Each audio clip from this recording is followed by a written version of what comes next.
Tiene la palabra y gracias por asistir a la comisión, don Victorino. Señorías, es un honor poder intervenir hoy en esta casa, representación del pueblo español y de sus territorios. Comparezco en mi condición de ganadero, en representación de una estirpe que ha seleccionado durante cientos de años un animal, el toro bravo, que además de ser la imagen más reconocida de España en cualquier punto del planeta, es uno de los tesoros genéticos de nuestro patrimonio. Pero comparezco sobre todo como presidente de la Fundación del Toro de Lidia, una entidad de la sociedad civil que representa a todo el mundo del toro, tanto a los profesionales como a los millones de amantes de la cultura del toro en sus múltiples expresiones. La del toro en la plaza, pero también la de los bous al carrer, los cortes y los recortes, la de los correbous, los encierros, el toro de cuerda, la socamaturra o tantas otras. El toro vertebra desde hace siglos nuestro territorio. No es un azar gratuito, por lo que el toro es nuestra incuestionable seña de identidad en el mundo entero. Por tanto, ningún lugar mejor que este para hablar de tauromaquia, expresión cultural ancestral que en cada uno de los territorios de España encuentra una manera propia de manifestarse. Me gustaría que mi intervención hoy en la Comisión de Cultura del Senado arrojara alguna luz que pudiera ayudar a interpretar de una manera más clara algunos de los aspectos que están hoy en juego cuando hablamos de tauromaquia. Y para poder hacerlo, lo primero es encuadrar adecuadamente el marco de discusión. Abandonar por un momento el casi folclórico debate de toros sí, toros no, para profundizar un poco más en la esencia de las cosas. Entendemos que el debate sobre los toros requiere separarlo en dos, si queremos realizar un análisis acertado del mismo, lejos de los lugares vulgares más comunes. El primero se refiere a nuestra relación con los animales. ¿Cómo debe ser esa relación? Nuestra cultura, nuestra civilización, se ha construido desde el dominio del ser humano sobre otros actores con los que compartimos planeta, objetos inanimados, plantas y animales. El Homo sapiens inicia su espectacular historia de éxito en el momento en el que comienza a dominar tanto las plantas como los animales. La revolución neolítica nos ha hecho llegar hasta donde estamos. Los modelos de pensamiento no han hecho otra cosa que recoger ese estado de cosas, ese dominio del hombre sobre la naturaleza, que podríamos resumir en aquella sentencia de Protágoras: el hombre es la medida de todas las cosas. Dentro de este marco, que ha logrado que seamos lo que somos, el ser humano usa a los animales, y los usa para muchas cosas, no solo por una imperiosa necesidad alimenticia.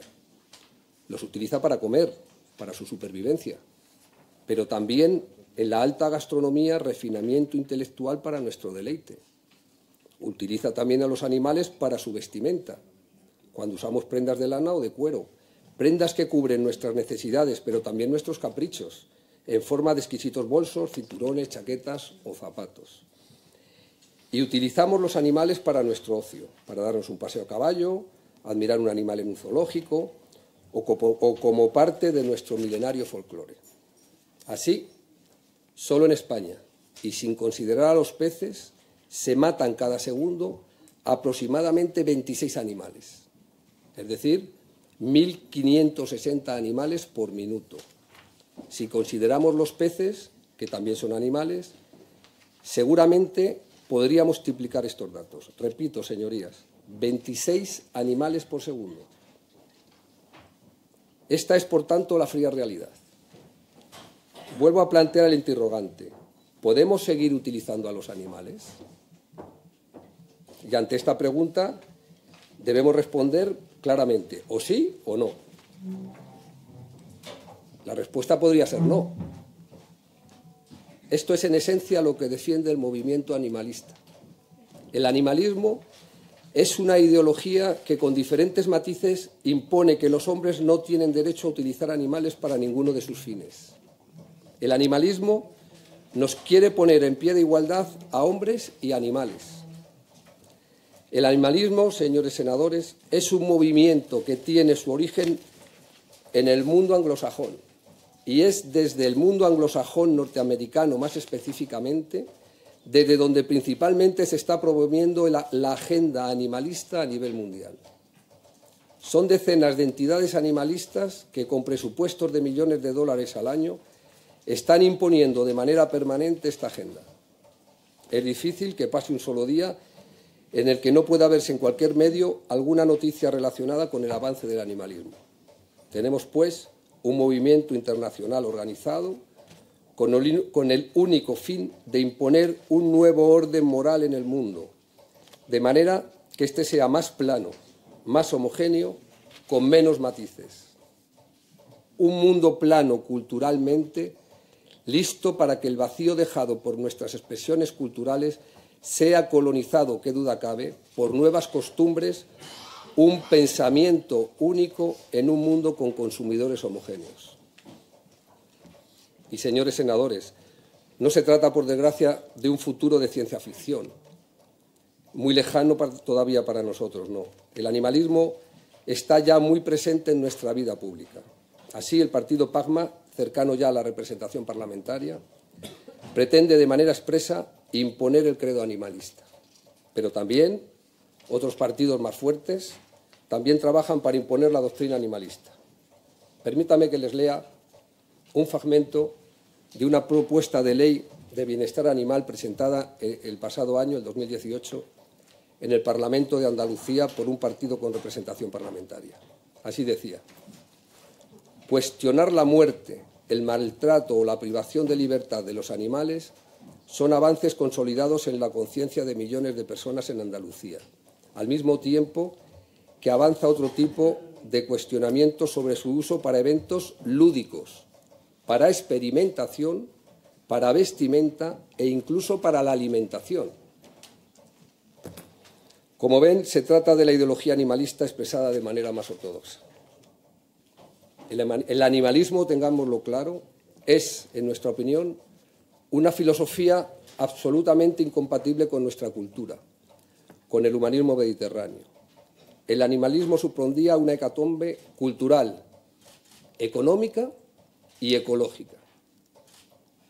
Cultural, porque el animalismo sería el fin de centenares de expresiones culturales que nos definen como pueblo. Las rapadas vestas, la romería del Rocío, el arrastre de piedras, la Real Escuela Andaluza de Arte Ecuestre, los correbous, la cetrería, la matanza del cerdo, los encierros de Pamplona o en Medina del Campo, la fiesta de la Lamprea, del Campanu, la caballada de Atienza, la fiesta del pulpo o tantas otras.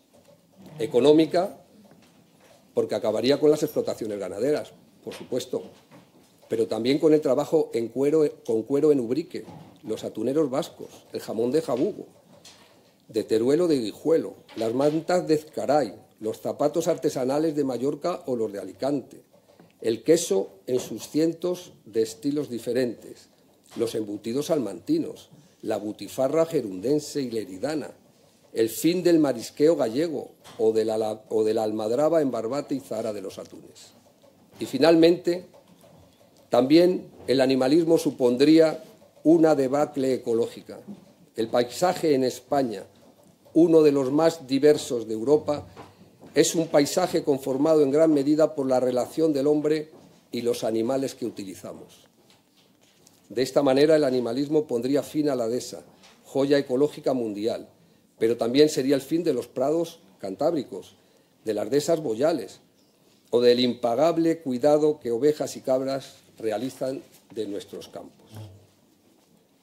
Señorías, el animalismo es la aniquilación total y absoluta de nuestra cultura y también de nuestro mundo, sobre todo del rural, con toda su cultura material e inmaterial, con ese acervo de maneras de hacer, de decir, de cantar, de bailar o de sentir. Y el toro, como tótem y representación de la cultura más representativa de España, es la primera cabeza que se quieren cobrar. Pero tengámoslos claros, señorías, detrás de los toros irá todo lo demás. El animalismo no se va a detener en la prohibición de los toros. Piensen por un momento en cómo va a afectar el animalismo a los diferentes territorios que ustedes representan. Y decidan entonces si quieren seguir el juego antitaurino de esas fuerzas internacionales. Entiendo que desde un despacho de Madrid puede resultar fácil defender el animalismo.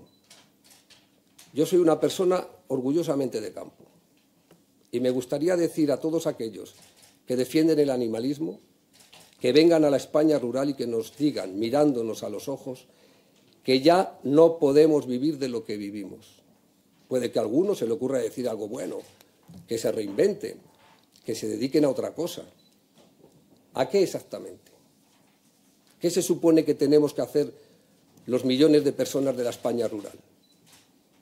Todos desarrolladores de aplicaciones para móviles, diseñadores gráficos, innovadores en no sé qué cosa que esté de moda. ¿Pero en qué mundo vive esta gente? A todos esos animalistas les invito a salir de la ciudad, a pisar el campo de la realidad, a que nos digan a la cara que nos quieren destruir, que quieren acabar con toda nuestra realidad. El animalismo no es cuidar gatos y perros. El animalismo quiere aniquilar la España rural, así de simple, así de claro y así de rotundo. Y cualquier partido que apoye estas opciones ideológicas será corresponsable de ese intento de destrucción. En todo caso, la realidad en el mundo y desde luego en España nos dice que a la pregunta de si podemos utilizar los animales hoy por hoy, solo podemos responder con un sí. Y si podemos usar los animales, ¿por qué hay gente que pide que se prohíban los toros? Es que es un espectáculo cruel, suele ser la respuesta a esta pregunta.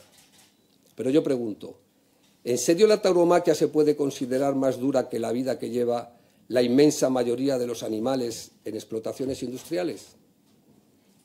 ¿O lo relevante es el hecho que la crudeza en la tauromaquia sea pública? ¿El problema es verlo? Este es un tema tremendamente interesante, señores senadores y senadoras. ¿Qué clase de sociedad queremos? ¿Queremos una sociedad donde una parte se arrogue la potestad de decir qué puede ser visto y qué es lo que no puede ser visto? ¿Una casta inquisitorial y censora que decida qué es moral y qué es inmoral? ¿Qué es cultura y qué no es cultura? ¿Velará esta casta porque solo se pueda exponer un tipo de obras de arte? ¿Habrá arte moral y arte inmoral prohibido? ¿Decidirán cómo debemos vestirnos para ir decentes? ¿Decidirán el largo de las faldas? ¿Decidirán dónde y con quién podemos besarnos? Señorías, son ustedes garantes de que nadie se atreva a hacer de España un país menos libre. No pueden consentir que alguien se arrogue el derecho de decir qué es cultura o qué no es cultura. Aunque puedo casi escuchar alguna protesta diciendo no es lo mismo, aquí hay un animal involucrado. Sí, hay un animal involucrado, es cierto.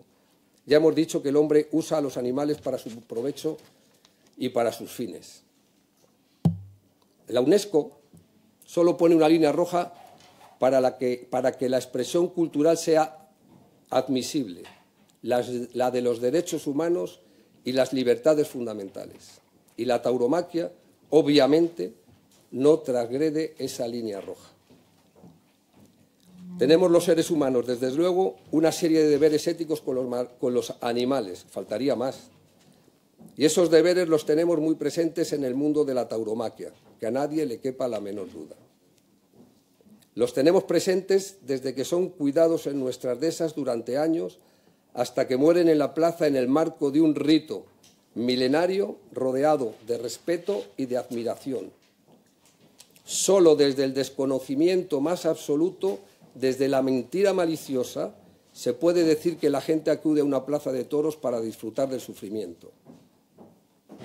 Y habrá mucha gente que no lo entienda, que lo vea innecesario, pero los toros, les aseguro, no son una simple afición para muchas personas. Son una parte consustancial de la propia esencia de muchos de nosotros. Sabater dice que el hombre necesita del arte de los ritos, para crear mecanismos contra la muerte, bálsamos contra la evidencia de nuestro destino. Quizás sea esta una explicación al misterio del toro. La corrida y las demás expresiones de la tauromaquia sostienen una visión integral de la vida. En una sociedad en la que la muerte se obvia y en ocasiones se oculta deliberadamente, junto con la vejez, la enfermedad o el dolor, la fiesta de los toros enfrenta a la muerte desde todos los planos. Este recordatorio de la muerte permite que el que participa en la fiesta de alguna manera se sienta más pegado a la vida. Esta invitación a vivir con más intensidad, esa invitación a vivir con más intensidad se irradia más allá de la plaza y de la calle donde se juegan los toros. La conciencia de la muerte permite que se pueda vivir la vida más plenamente. Los toros se hacen universales porque transmiten la necesidad de aceptar la vida en todas sus dimensiones y vivirla en una mayor plenitud. Los toros no son un espectáculo de muerte, sino de exaltación de lo que somos. Confrontamos la vida, confrontamos la muerte para sentirnos vivos. Esta es la realidad para millones de personas en todo el mundo. No pedimos que todos lo compartan, pero sí exigimos que todo el mundo lo respete. Y comprendo que sigue flotando una pregunta que no acaba de tener respuesta. ¿Es necesaria la tauromaquia? Pues no estoy muy seguro, la verdad. ¿Pero es necesaria la danza? ¿Es necesario el teatro? ¿Son necesarias las diferentes expresiones culturales? ¿Podríamos haber avanzado como especie sin la pintura cubista o sin la música rock? ¿Son necesarios Goya, Falla o García Lorca? Quizás podríamos haber existido sin alguna de estas cosas, seguramente, pero indudablemente el mundo sería un lugar mucho más pobre. ¿Cómo sería más pobre el mundo si no existiera la tauromaquia? Y precisamente para preservar la riqueza cultural del mundo, la UNESCO aprobó en 2005 su Convención sobre la protección y la promoción de la diversidad de las expresiones culturales, aprobada para prevenir de los posibles censores de cualquier expresión cultural. Porque cualquier expresión cultural es patrimonio de todos, hace que el mundo sea más rico, lo contrario de lo que pretenden algunos. Y aprobó la UNESCO esta convención apenas unos años después de la destrucción de los buyas de Bamillán, en Afganistán, por parte del régimen islámico, talibán. Los bombardearon porque alguien decidió que aquellas estatuas milenarias eran contrarias a la moral. Reflexionen sobre esto, senadores y senadoras. Destruyeron un patrimonio cultural de todos por la única razón de que a algunos les pareció inmoral. Una atrocidad sin duda, y sin embargo es ni más ni menos lo que algunos están pretendiendo con la tauromaquia. Finalizo ya, señorías. La cultura del toro nació en las orillas del Mediterráneo. El toro, como animal totémico, es un mito necesario en nuestra manera de entender el mundo. No es casualidad que sea precisamente un toro el animal sobre el que se sostienen los mitos fundacionales de la propia Europa. Es, sin embargo, el genio íbero el que encuentra significados más profundos sobre la vida y la muerte en su relación con el toro universal. Y es así, como en tiempos en que nuestro siglo de oro se encuentra en su plenitud, ensanchando los límites de la cultura de la humanidad, cuando se alumbra la tauromaquia moderna como una de nuestras expresiones culturales más características. La cultura ni se crea ni se destruye por decreto, sino que es el producto del tiempo, de la creación de unos y de la asunción por un pueblo de esas creaciones. Así surge y se desarrolla la tauromaquia. También de esta manera, desde los orígenes íberos, la tauromaquia se adopta en otros pueblos y lugares con una pulsión vital similar. una manera parecida de encarar la vida y la muerte, de celebrar y exaltar de forma radicalmente vital la existencia. La tauromaquia, señorías, es el regalo cultural de España a la humanidad. Francia, Portugal, México, Ecuador, Venezuela, Colombia, Perú y España somos hoy guardianes de un exquisito patrimonio de todos y somos todos responsables de su cuidado y de su traslación de generación en generación. Señorías, sean dignos representantes de su pueblo y luchen por la tauromaquia con orgullo, como patrimonio cultural común de la humanidad. Muchas gracias, buenas tardes.